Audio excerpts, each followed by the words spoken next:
Hello, my name is Luna, and you're listening to Infinite Souls, a podcast for that real talk about consciousness, spirituality, and realizing our infinite potential.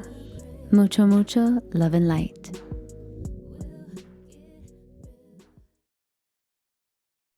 Hello, Infinite Souls. Welcome back to the Quantum Inquisitors TakeOver. Yeah. Boom, boom, boom, boom, boom. Pew, pew, pew. Those are my sound effects. Hopefully you guys understand what I'm trying to do there. How are you guys doing? How's John and how's Sifu? Fantastic. That's what I like to hear.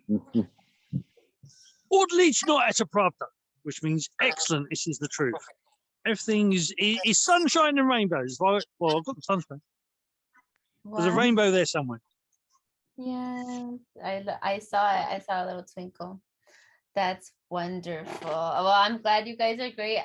I love that answer, John. Great, that you're doing great, because a lot of the time people say, okay, I'm all right. You know, just say great. Like, fuck it, yeah, you're breathing. Fuck yeah, I'm great. You have a roof over your head. You have some clothes, you know. Hell yeah. You're great. Great and grateful. Yes, great and grateful. Yes.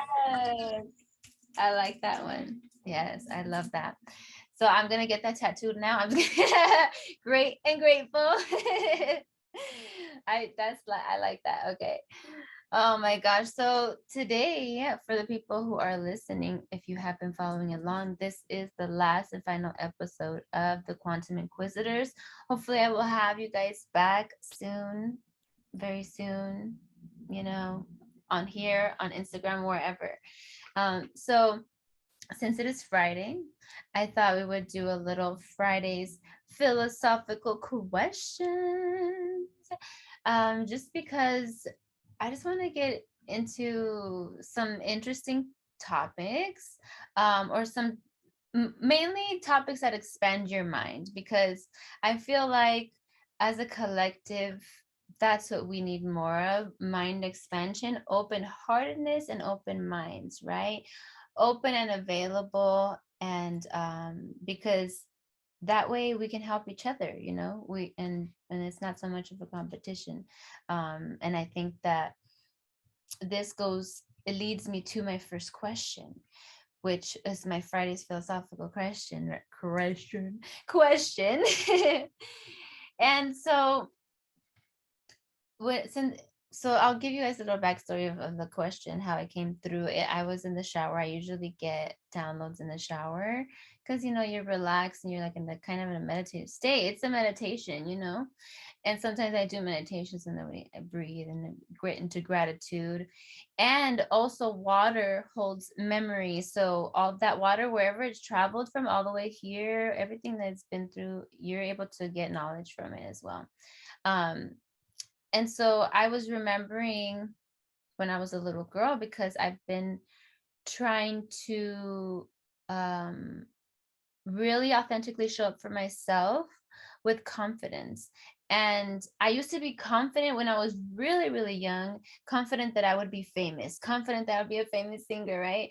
And then I had like my stepbrother tell me like to shut up when I was singing and stuff like that. So it created trauma, and that made me very shy to sing in front of people, right? But I wanted to connect with that little girl that was so confident in herself, because that little girl remembered her divinity, her connection to the divine. She remembered that she was source. And so I was thinking about her, and one of the things that I felt in my heart when I thought about her is what I used to think about when I was a child, which was peace on earth. For some reason, very young, I started to think that I wanted peace on earth. I don't know if it was maybe something I seen on TV, like maybe a hippie movement. I don't know, the Doors movie. I don't know, something, you know. And so my question is, do you think that there ever was peace on earth before? And if you know about a time that there was, please share. And along with that question is, why isn't there peace on earth now? Or do you think there is peace on earth now? So those are my philosophical questions for today. Well, I'll start. I guess I feel like there definitely has been peace on earth at some point in time. I don't know, at least at least when we kind of first started on this planet, and we were more harmoniously living, heart-based living, more expanded, obviously more balanced. And I really do truly believe that we're going to have peace again on the planet, but that only starts within us. Each of us have to find peace within ourselves, and then it ripples out to the external. But otherwise, everybody thinks peace is just going to happen, and someone else is going to do it for them. But it starts with the individual. So we all play a role, right?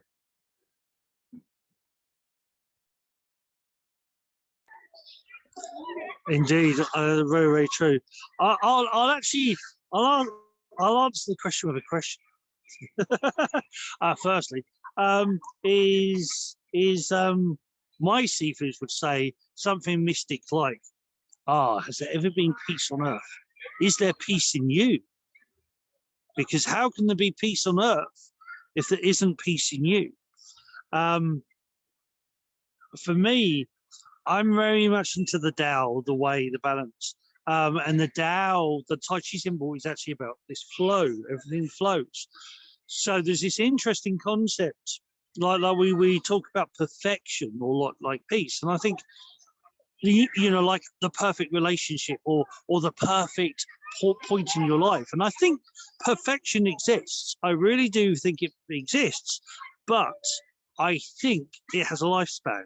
Everything comes and goes, change. The only predictable thing in change is that it's gonna change, that everything changes sooner or later. The point for Taoists is that they learn to harness that change. They learn how to tap into it, and find the Tai Chi, the silver mist, the way, because you have the bigger the up, the bigger the down, the bigger the down, the bigger the up. But if you can sort of ride in the middle, you'll find that peace, that bit in between. And if you can learn, it's almost like the calm in a storm. And then if you learn to know how big that calm was, you could actually stay in that calm, in theory, in a hurricane or a tornado. You could stay in that calm forever, if you could, keep moving with it. So there is I think peace can be achieved. How long it lasts, that's another question. But I do also feel like the seafood thing of that that the outer reality is a projection of our internal reality. And there's lots of different Taoists. There's the Barefoot Doctor, there's the Dragonor Shaman, and there's a Taoist called the Cloud Whisperer. And the Cloud Whisperers, they did really cool. So they could change weather. They could, if there was a feud going on in a village, they would go to the edge of the village. They would sit there for a couple of days, and suddenly the feud would stop for no apparent reason. They were and actually the FBI, those guys, they had actually done experiments where they had 2,000 people all the way up to 7,000 people meditating, and the city-states or city of Washington, they dropped the crime rate by 20%, and actually the whole world for a whole week they dropped the crime rate by 70%. Crime rate and acts of terror. And what they did was that these people focused on peace and love. And what the Cloud Whisperers do was something similar. They would look within inside themselves and meditate within inside themselves, and they would find what's happening on the outside. There's a version of that inside, and they would look for that within. And once they found it, they would balance it. They would settle that down. They would send it love, chi, and shen. They would, I'm sorry, I love you, please forgive me, thank you. The hono, pono, and they would clear that disturbance. And then once that disturbance is cleared, magically, the outside reality will do the same. So that's where that question comes from, is there peace within you? If there's peace within you, you'll find peace around you. But as any good seafood should say, I'm at a beer festival. What do I know? It's right. You're at a beer festival. What do you know? You know a lot. I'm sure there's a lot to know there. So I want to ask. I want to continue asking you guys, John. So you said there was peace on earth before. When do you think there was peace? Was it like maybe Atlantis?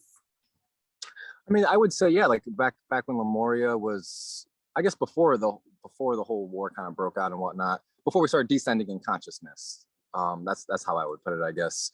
We want to play in lower states, and yeah, I feel like you're coming from already, your natural state is peace, joy, love, abundance, and then we're descending into a consciousness that's the opposite or the contrast to it.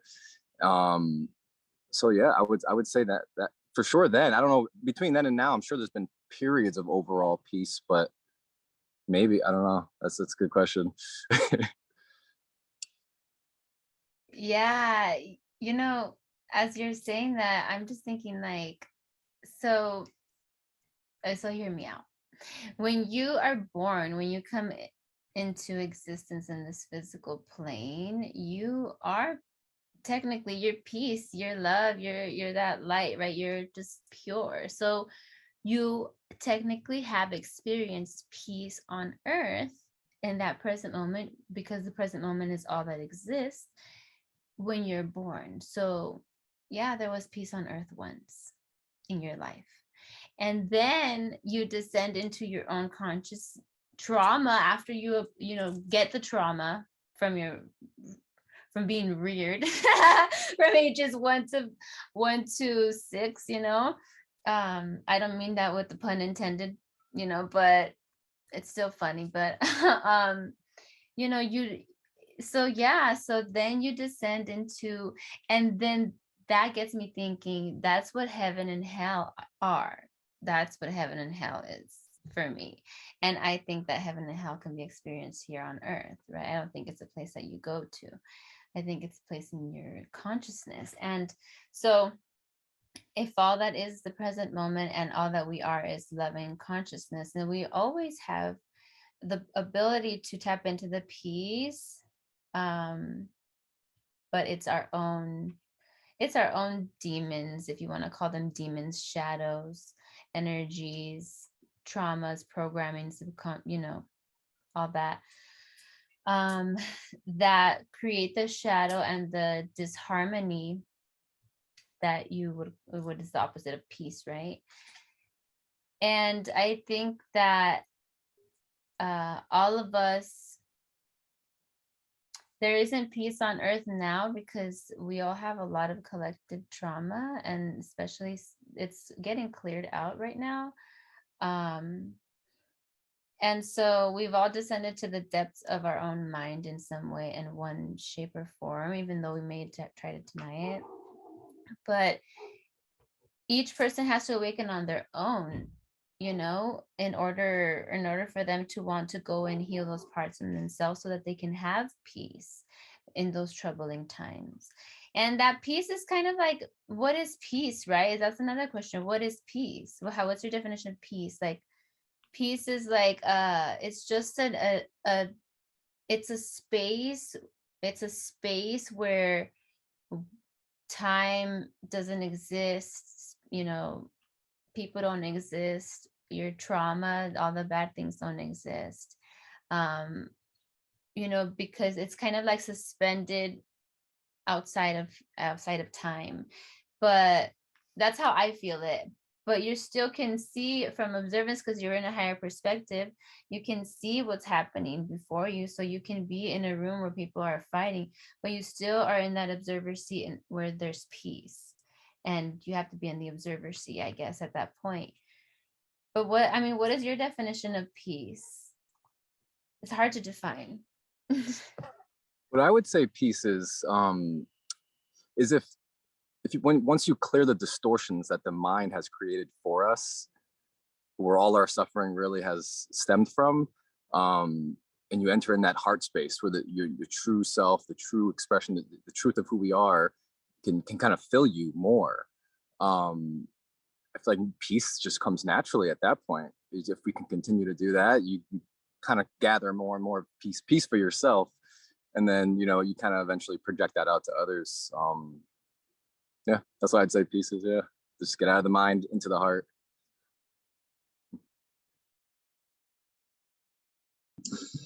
Yeah, I like that one. I agree with that one. Peace. Like peace is like, what makes you happy? What is happiness? Well, what's happiness to you? Is I've known people who felt at peace in the middle of a rock band, in a rock band, listening to heavy metal, and they're, it's the happiest I've ever been, and I feel like really, chilled and relaxed. So yeah, well, like what, I think the point is, and I think maybe this is the issue, is that everybody is trying to define everybody else's peace rather than actually know what it is for themselves.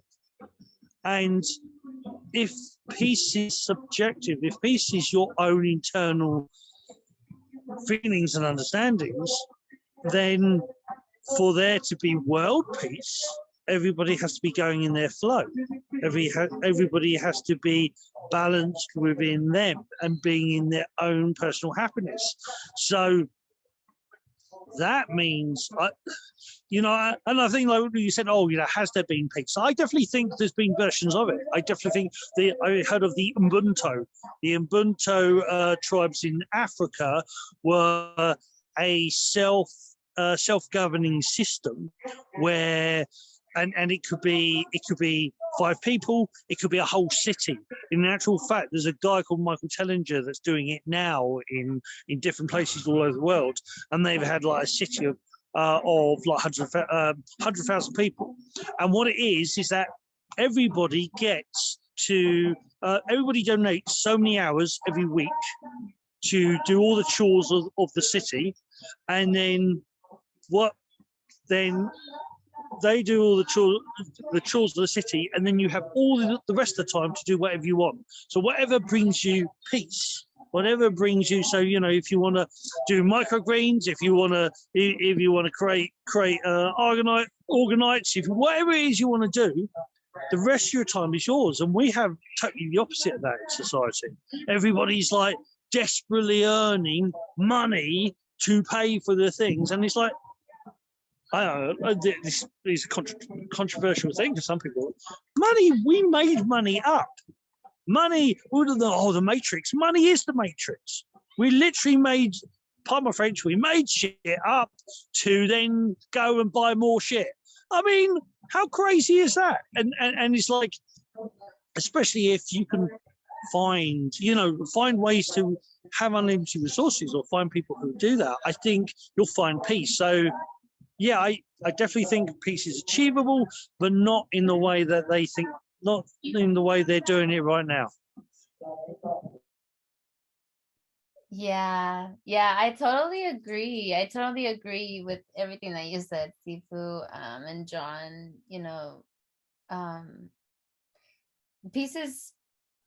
Peace. It's true that people always are like trying to tell people how to find peace, but they don't find peace themselves. You feel me?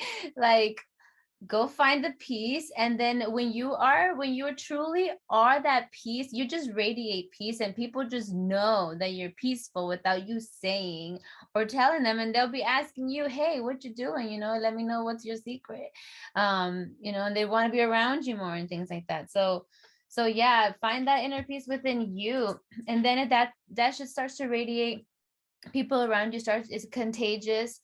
I don't want to say that word up, maybe, I don't know, but not at this moment. But yeah, peace is contagious as fuck, okay? Like, more contagious than anything. So please be peaceful. And to go on about what you were talking about, the tribe that they all have a chore and everybody lives together, everybody's harmoniously living with Gaia, with Mother Earth, and with each other. And then they get to autonomously do whatever the fuck they want to do with their time and their creations, or what they want to create. They want to work on microgreens. They want to do the Taoist arts, you know, whatever they want to do, they get to do. And I actually went to a mountain village a few years ago, maybe a couple years ago, up north in the redwoods, like right close to the border. And it's super, super cool. Everybody also works for like 2 hours a day or something like that on the land. They work the land, or they feed the animals or whatever, or they do construction or whatever they're good at. And then after that, they get to do whatever they want, right? And they live rent free. The food is for free. They plant all the food there. There's animals, all kinds of stuff, and they have Airbnbs, and that's how they make money. And so it's super cool. So they have peace there, you know. Like I thought it was very nice. But society has created these constructs, right? Like money, and people. That is one of the things that has stolen peace from a lot of people. And as a society, at least here in the United States, they're very money hungry here, right? And so that's why a lot of people don't have peace also here. And just to show you how much they don't want us to create societies, how much they don't want us to know that we can grow our own food. Like, do you realize that they only plant in public, they only plant male trees, like trees that don't give off fruit, because they don't want to have free fruit for homeless, right? For people who don't have homes, who live on the streets, who need food. You know, if food was accessible to us, then these billionaire companies would not be making money. We are the ones who supply them with our money, right? Because we feel like we need to get our food from them, and we can plant our own.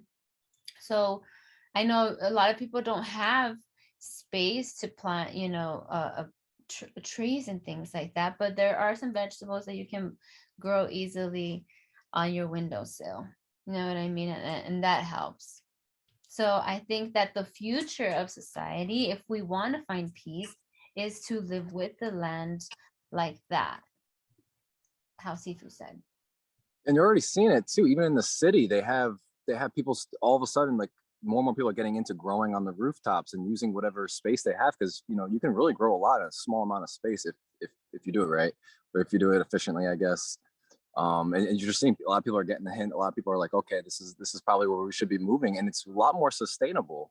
If you had a bunch of little farms in a town, say something happens, you know, tornado comes through, you know, at least a third of the population of that city or state or whatever isn't going to go hungry now, because you have a bunch of other little farms that might be, you know, also being able to supply. So it's just I feel like we need to get back to more self-sustaining, or at least more sustainable within like a local community, in order to like really thrive more, and at least to have everyone's needs met to some degree, at least food wise.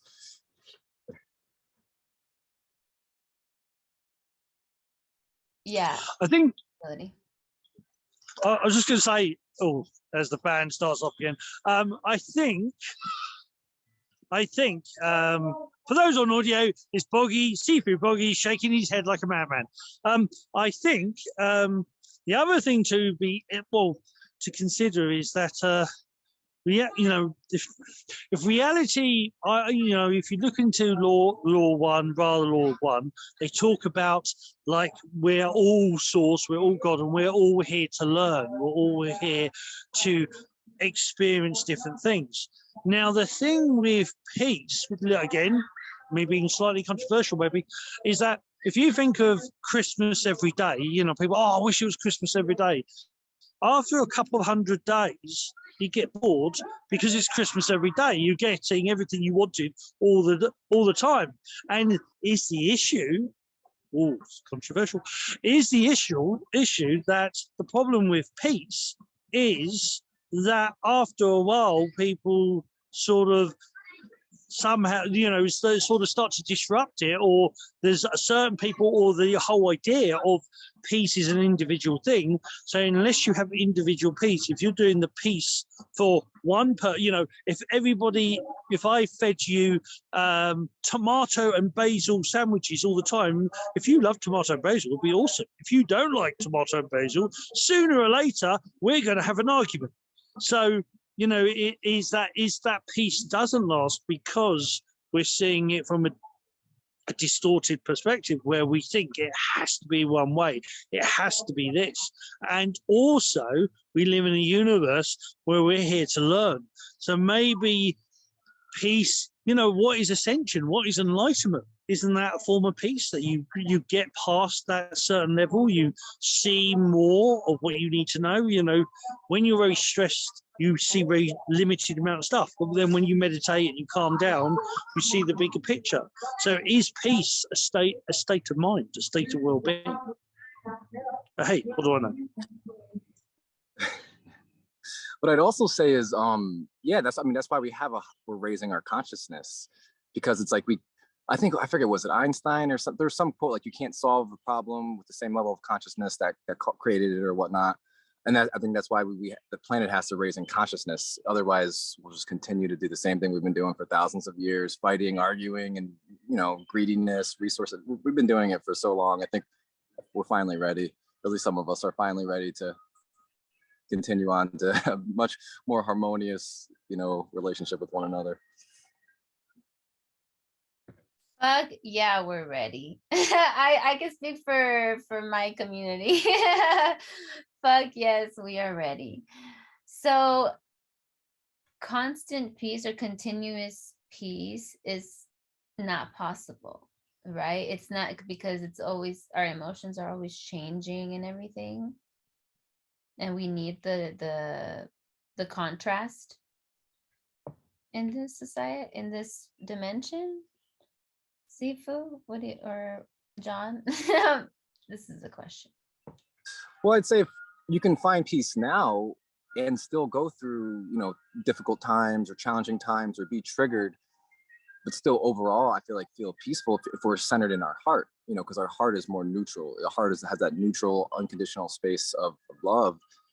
And like if we're in our minds or whatnot, like, I don't know, at least for me lately, I'm finding that I could still have a difficult day or a challenging day and still be like, you know what, I'm feeling pretty peaceful inside, which is odd, because before it would just cause chaos and stress and anxiety and whatnot. But that comes and goes. You kind of flow in and out of it, I think, as you work on yourself. It's funny, my name, Borgit, actually means to find the peace, find the calmness within the chaos.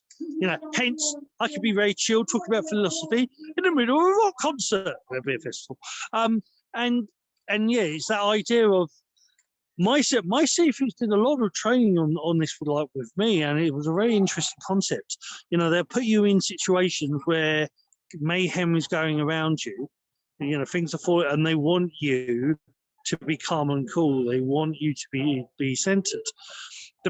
Some of the best, I used to be a baker and a chef, and some of the best chefs in the world are the ones then when everybody else is running around like a headless chicken, they are still cool as a cucumber, and getting things done. So there is that thing of is finding your peace, finding your center within you. And if you can do that, I really really believe that we are all consciousness. We are all the source. And I think is like those FBI case studies back in the day of 5,000 people meditating reduced the crime rate in the city of Washington by 20%. 7,000 people worldwide did it for a week, and they reduced the crime rate and acts of terror worldwide. How many people could it take? Think of that. If we get more and more people doing it, you want to start a revolution, do it through that. Do it through meditation. Stop. Trying to make people think like you. Do it through that sort of mind control. Do it through controlling your inner self to affect the outer reality. And Bobby, head to the music. See you throughout. Yes, the DJ's back up and ready, Sifu, over there at the party. He's partying, but he's also doing a podcast on the side. He's the king of multitasking, guys. Well, my next question was, how do you find peace? And I think Sifu answered that he finds peace mainly through meditation, because that's my answer. I that's how I find peace, through meditation. On the days that I don't meditate, because there are some days now, I used to meditate twice a day, but I'm going to be real with you guys. Recently have been days that I have not. I've only done it in my sleep. Like, I'll take a nap and I'll put meditation on. But that doesn't, for me, that doesn't technically count. But that's how I find peace, through meditation. And it's been a tool that I use for that, and for everything. You literally can heal anything through meditation. And that's how I stay healthy as well. My immune system, because I used to have a lot of immune problems. Like, I used to get sick all the time when I was younger. And so not only find peace, but your body also finds harmony, which is also its own peace, in its own way. So, John, how do you find peace? What do you do to find peace? Well, I mean, for me, it's kind of what I said earlier. Like, yeah, just clearing where all like my thought processes have really just caused a ton of suffering and chaos. Because honestly, I feel like the only time I've ever found peace is when I'm completely like still and silent within me, where there's no thought. That's why meditation probably helps a whole lot, because you're silencing that mind. You're shutting it down. You're trying to tap into a deeper version of you, like your heart center or your soul or spirit or whatnot. You're trying to tap into a higher aspect of yourself. And your mind's always going to pick like a polarity. It's always going to make something right, wrong, good or bad. It's going to send you for loops, and you're thinking about this, thinking about that, and for me, that's when I feel completely out of peace, is when I'm not balanced and centered in that stillness. So if you can try to do that as much as you can, and just see and observe yourself, where you're in your mind versus like that neutral observer, heart space kind of space instead. It's very subtle. Yeah, so just being in the observer seat, and that is basically what meditation does. It helps you to get into that state of mind, get into who you really are. And there are many practices that you can do for that. I think that meditation is a great tool, and I would say, John, that's mindfulness, right? You can call it that, what you practice, in a way. And you can do, what else can you do, Sifu, right? You can do qigong. I've only dabbled in it, but it's really awesome. And yoga, moving your body, getting into your physical body, gets you out of your mind too. So anything that really gets you out of your mind, even music, singing, making music, singing along to your favorite song, fucking dancing. I like to put on some of my favorite music, or some music that like pumps me up, and just dance. And it gets me out of whatever funk I was in. Like, what was I worried about? Oh, it's insignificant, right? Because we worry so much about these little things that I call them first world problems, because there are like real problems out there, and some people are complaining about getting their order wrong at Starbucks, so let's just keep it down to earth here. So I think definitely peace is something that you can have consistently throughout your life. However, there are waves of it, and there's gradients of it, and levels of it. So there's times where you might feel disconnected from your peace, if something like crazy unexpected happens, it might shake you up a little bit, but it's always there. It's just like a lower, like the volume is just lowered a little bit, and you just gotta tune back, kind of align back to it. So I think it's all about alignment. So I'm curious if you guys have any questions that are for Philosophical Friday for today. Anything that you guys think would be interesting to talk about? You got something, Sifu? Okay, so right, so I just add this. So just go back to what we talked about very quickly. Then, but another thing, the thing that I think will, again, to find peace, to find your balance, for me, it's always a way that I have lots of ways of doing it, not just one. So I use meditation, qigong, energizing exercise. Meditation is Shen Gong. In Chinese, they call it Shen Gong. But meditation, swimming is a meditation. Playing music is a meditation. Walking is a meditation. If you drive a car properly, without people talking in your ear, and just focus on the road, that's a meditation. Meditation is a interesting thing, but meditation, so Shen Gong, Qigong, energizing exercise, any exercise that generates more energy than you started with.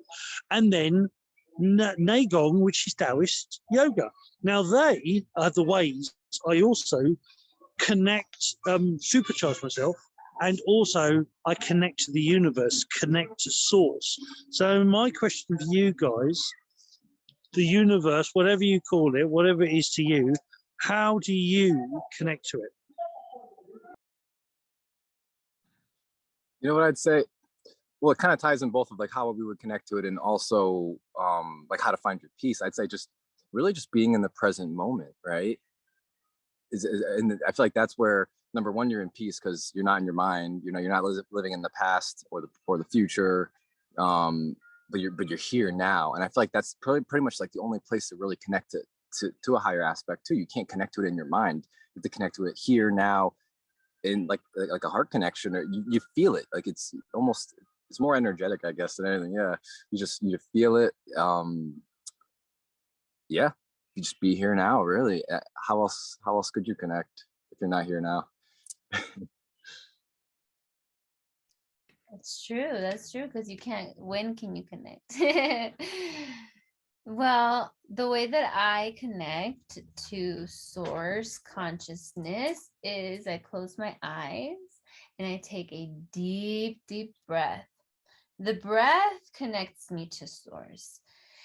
As soon as I open my lungs and fill them with air, I am filled with love, because I'm like, wow, I didn't even have to ask for that oxygen. It just was given to me for free, right?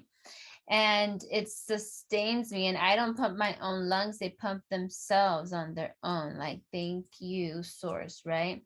And so that puts me in a grateful state. And then when I have my eyes closed, I already feel source, I already feel like connected by then. But what I do is I will call upon source, creator God, my guides, angels, ancestors, whoever I want, to bring forth what type of energy I want, or help or assistance.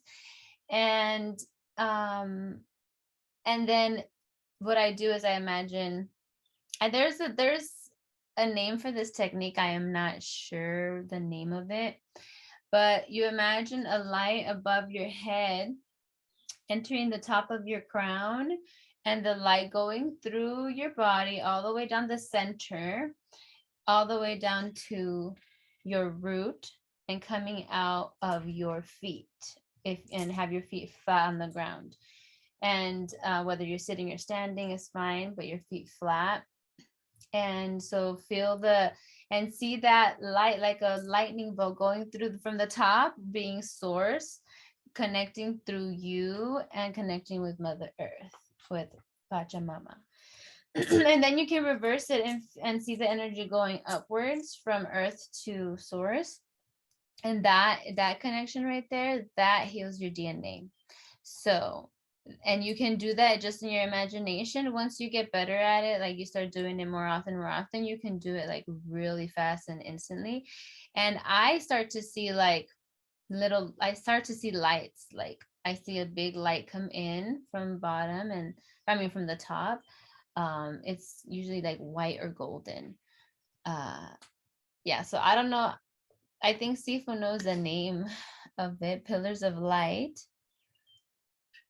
Pillars of Light thrusting channel known as the Jedi. Oh, really? So I'm a Jedi, huh, Sifu? Yeah, that's the whole joke. George Lucas had used very particular words to mean particular things in all that, and the Egyptian, it's Jed means pillar of light, and Jedi means the keeper of the pillar of light, and they were the keepers of ancient knowledge and wisdom in Egypt. And they also did their own form of qigong, and my teacher would say, oh yeah, they were Taoists.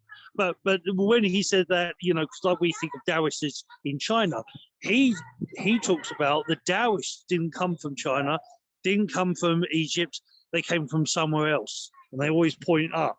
They say the Taoism, the philosophy Taoism, came from the high places, and even George Lucas based Star Wars on Taoism. It talks about the Force is Qi. They talk about the light and the dark side of the Force, which is Yin and Yang, creating Tai Chi.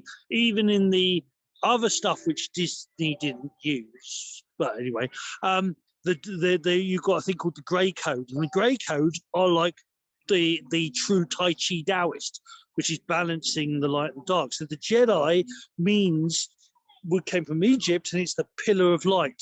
And you have the Kundalini energy, the fire that goes up the spine, and you're meant to activate the Jedi, the pillar of light, the thrusting channel in Chinese, which is the water. The light is the water, and it cools you down. So the fire and the water create the steam, or the grey code, create the grey code, which balances that energy. The chakra energy and the meridians and the auras are balanced through the pillar of light.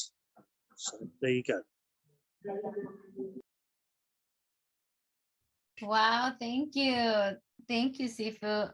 I needed to know the name. I knew I liked Star Wars for a reason. I didn't realize that it was based off of the Taoist lifestyle or arts, or that's just so amazing how they can make it so creative, like make it into something new, but not new, you know what I mean? Still talk about the same thing, but kind of put a twist to it. I love creativity. I don't think that there are any new ideas. I think that ideas are just reimagined, right? There aren't technically any new ideas out there. They're all just things that we've gotten inspiration from others, or things that have been floating in the ethers that have always existed. Interesting. In actual fact, there was an interesting document by the CIA that stated there's a thing called Project Gateway, which talked about it was a meditation system in the 50s, but went into the 70s of how to connect to consciousness. And they said all consciousness is alive, that we talk to the universe and it talks to us through our head, through our hearts. But they also said that they now believe that all imaginations are realities, meaning all the movies that have ever been created, all the stories that have ever been created are other dimensions. That's what they were basically sort of like saying, that they were actually saying that, every story that was, Star Wars, Star Trek, Lord of the Rings, they're all actually other dimensions that exist, and we're channeling those imaginations. So like the same with the dreams. So you have a dream and I dreamed there was this, and it's like the Taoists and the ancient knowledge says that that's another world, that's another reality, and your consciousness slips between all of them. So one minute you're here, one minute you're somewhere else, and so it's all so when you're saying about I don't think there's any new ideas, I think all ideas are all there. They all exist all at once. And all we do is remember it. Remember them. We're not creating something new, remembering what's already there. Maybe.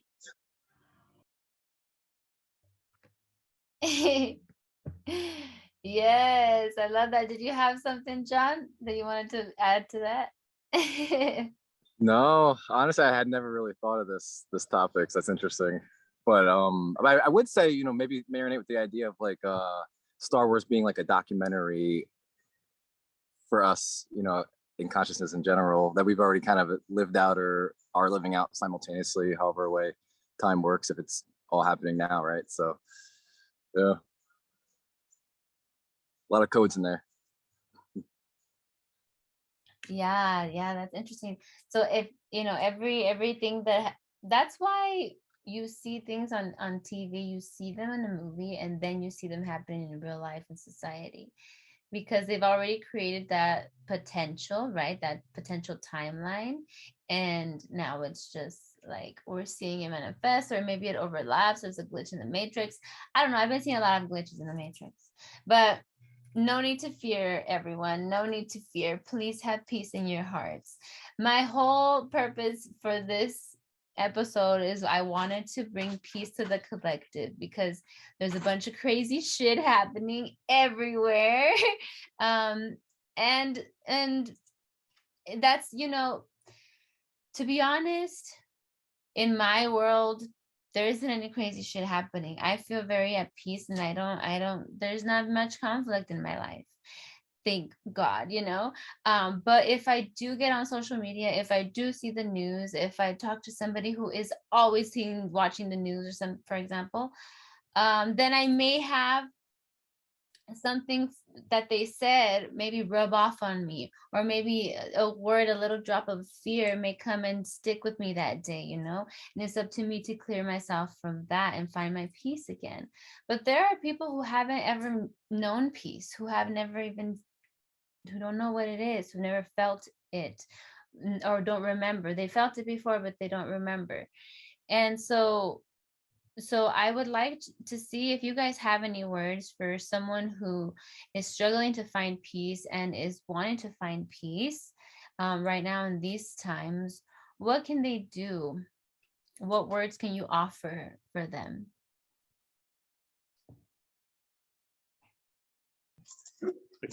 So, breathe. Breathing is good. Don't turn blue. Ada, but I can't. I'm nowhere near you to help you. Breathing affects your moods and affects your mind. When you're breathing shallow and fast, thoughts, your actions, the way you think and feel are shallow, fast, and rapid. But if you can breathe quietly and smoothly and effortlessly, your thoughts, your feelings, your actions will eventually match that. Whatever you're thinking, whatever you're worrying about, remember that if it's in the past, there's nothing you can do. It's in the past. If it's in the future, about it, know about it yet. You know, it's in the future. You can only focus on the now. And if you're focusing on something, there's nothing you can do. What's the point?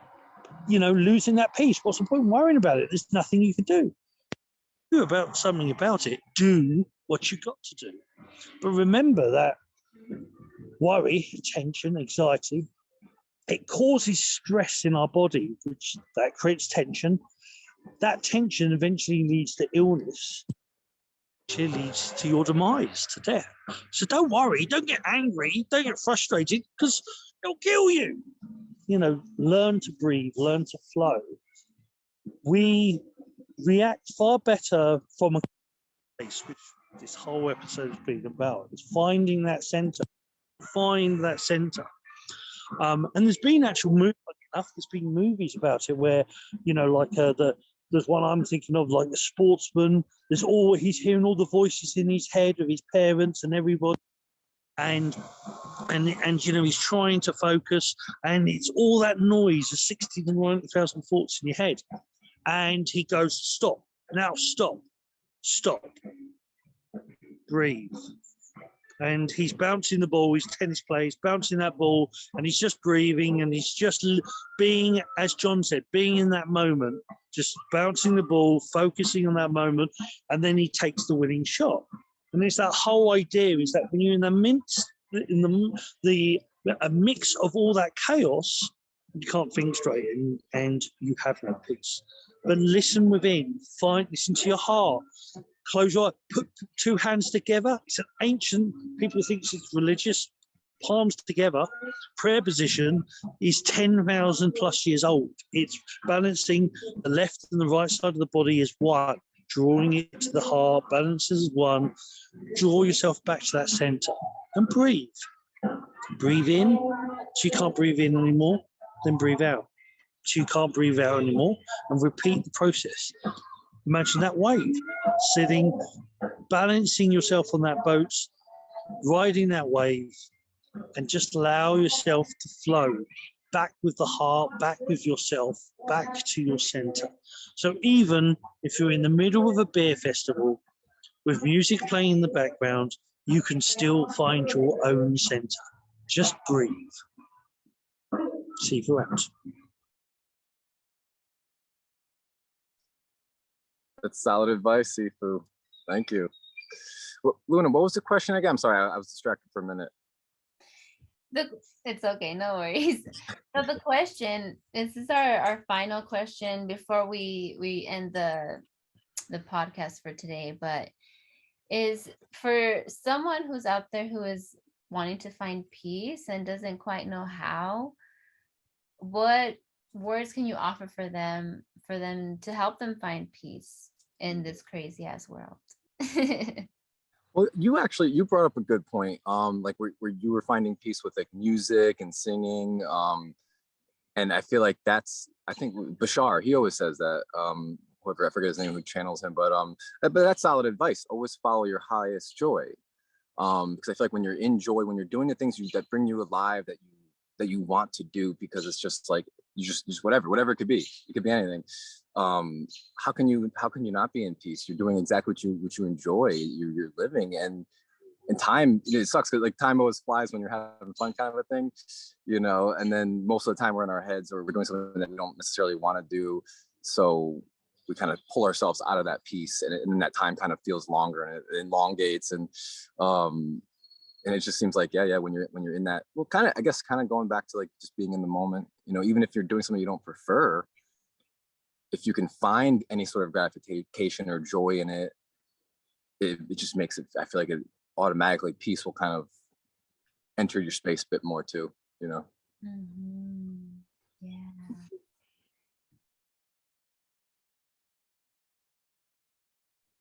You're on mute.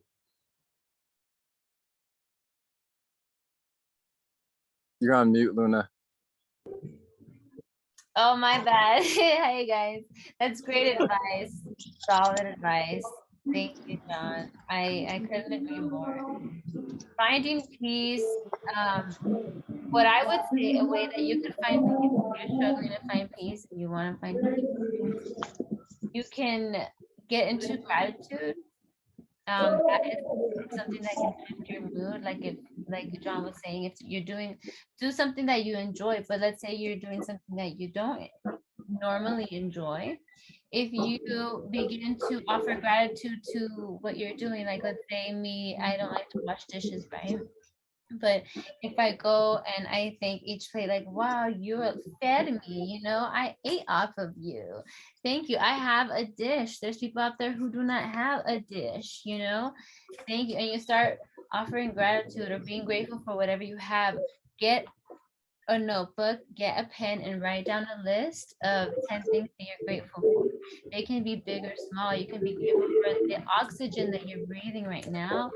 Grateful that you're alive, grateful that you can see, that you can hear, your senses even, so gratitude will shift that energy and help you do things that you don't enjoy and do them with a better peace, more peace, so that you're not sitting there complaining, so that's definitely one thing to do. And but getting your journal and your pen, Also journaling your thoughts. A lot of the time we are just in our heads, constantly in our heads, and we don't know what way is up, what way is down. And so let me just mute. There you go. So sometimes when we're in our head, that can cause suffering, because when you're in your head, you're not in the present moment. Like John was saying, peace is in the present moment, right? And what else is in the present moment? Your true presence, that essence of life, that your chi, your source energy. And that's confirmation. My phone is ringing. So being in that present moment, right? So when you have a lot of things in your head, maybe things that you've carried, that you're thinking about from the past, things that you're thinking about the future, or things that other people have said around you that are now in your head and you're repeating over and over again, because your brain is a storage machine, right? So write down, brain dump everything that you have in your head. Just constantly write. Don't worry about what you're writing and what is being said on those pages. Just continue to write, and everything that's in your head, get it out. And that helps you find so much peace as well, if you're an overthinker like me.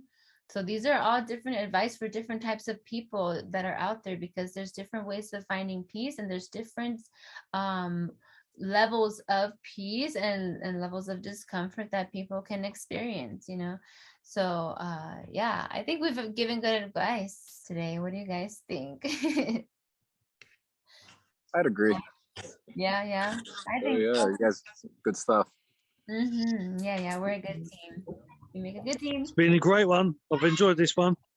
Yes, it's been so good. Thank you guys so much for joining me again today. Thank you, John. Thank you, Sifu, so much. Both of you guys are so amazing. Your brains are wonderful, and you're wonderful human beings who really are making waves in the world, whether you realize it or not, big or small, you're doing it. And I'm proud of you, and I'm happy to know you. Blessed and honored. Thank you for being on here. And thank you to anybody who's listening for listening.